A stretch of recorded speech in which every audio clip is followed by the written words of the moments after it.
इसी तरह की स्थिति तिलहन के क्षेत्र में है। तिलहन हिंदुस्तान के शेत बाजार में इस समय सबसे ज्यादा विदेशी तेल बिक रहा है। आप सभी जानते हैं कि एक मलेशिया नाम का छोटा सा देश है, उस देश का एक तेल है जिसका नाम है पामोलिन तेल। वो पामोलिन तेल सबसे ज्यादा भारत के बाजार में है, सबसे ज्यादा। 1-2 टन नहीं, लाखों टन में है, करोड़ों टन में है पामोलिन तेल, जो भारत के शेत बाजार में आ गया। अब पामोलिन तेल आके बिकने लगा। अब पामोलिन तेल का भाव भारत में आके पड़ता है 20 से 22 रुपए लीटर, और शेतकरी समाज जो उत्पन्न करके तेल देता है वो है 40 रुपए लीटर। अब भारत का शेतकरी सरसों का तेल करे 40 रुपए लीटर, नारियल का तेल करे 60 रुपए लीटर, तिलहन का तेल पैदा करे 90 रुपए लीटर। तो भारत में 40, 60 और 90 रुपए लीटर के आसपास तेल का भाव है, और विदेशी पाम तेल मिलता है 20 से 22 रुपए लीटर।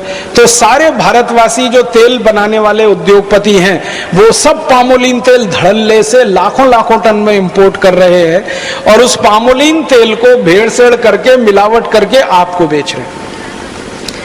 आप बाजार से डिब्बाबंद जितना भी तेल लाके खाते हैं वो सब पाम तेल है। और आपको सुनकर हैरानी होगी, 4-5 साल पहले तक इस देश में ऐसा कानून था कि पाम तेल किसी भी दूसरे तेल में मिला के नहीं बेचा जा सकता। गेट करार और WTO के दबाव में अब कानून ऐसा है कि पाम तेल किसी भी तेल में मिला के बेचा जा सकता है।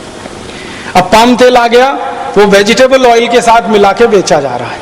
आप बाजार से तेल खरीद के लाते हैं, किसी भी नाम का तेल खरीदो, रिफाइंड तेल के नाम से और डबल रिफाइंड तेल के नाम से बाजार में जितना भी तेल मिल रहा है वो सब पामोलिन तेल है।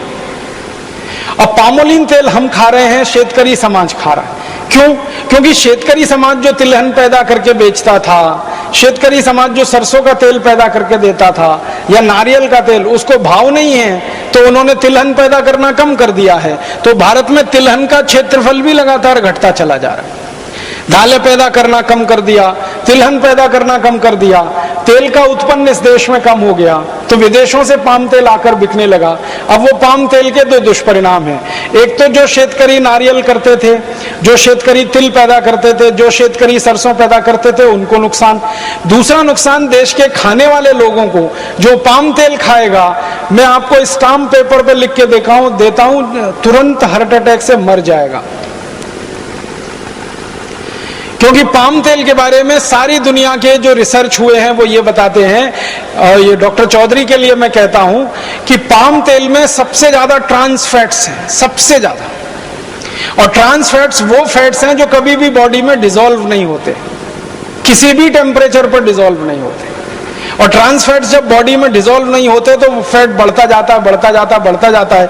और आपने सुना होगा कि जब फैट जरूरत से ज्यादा बढ़ जाता है तभी हृदय घात आता है और आदमी मर जाता है। जब फैट जरूरत से ज्यादा बढ़ जाता है तभी ब्रेन हेमरेज होता है और आदमी पैरालिसिस का शिकार हो जाता है। जब ट्रांस फैट्स बहुत बढ़ जाते हैं शरीर में, तभी शरीर में ऐसे भयंकर दुष्परिणाम होते हैं। डायबिटीज बढ़ती है, हाइपरटेंशन बढ़ता है जिसको बीपी आप कहते हैं, हार्ट अटैक आता है, ब्रेन हेमरेज हो जाता है। ऐसे खतरनाक रोग जिनमें शरीर का हमेशा के लिए भयंकर दुष्परिणाम हो जाए या हमारे शरीर का भयंकर नुकसान हो जाए, ऐसे रोग भी सारे के सारे पाम तेल के दुष्परिणाम ही हैं। पाम तेल दुनिया में कोई नहीं खाता भारत को छोड़कर। मलेशिया जिस देश से पाम तेल भारत में आता है WTO करार के बाद, वो मलेशिया खुद पाम तेल नहीं खाता। मलेशिया में पाम तेल का जास्ती से जास्ती उपयोग होता है उद्योग धंधों में, लेकिन वो पाम तेल गेट करार के बाद भारत में भयंकर पैमाने पर बेचा जा रहा है। तेल का बाजार पूरी तरह से अब विदेशियों के कब्जे में चला गया। तो एक तरफ अपना शेतकरी नुकसान पाता है, दूसरी तरफ लोगों को भी तकलीफ।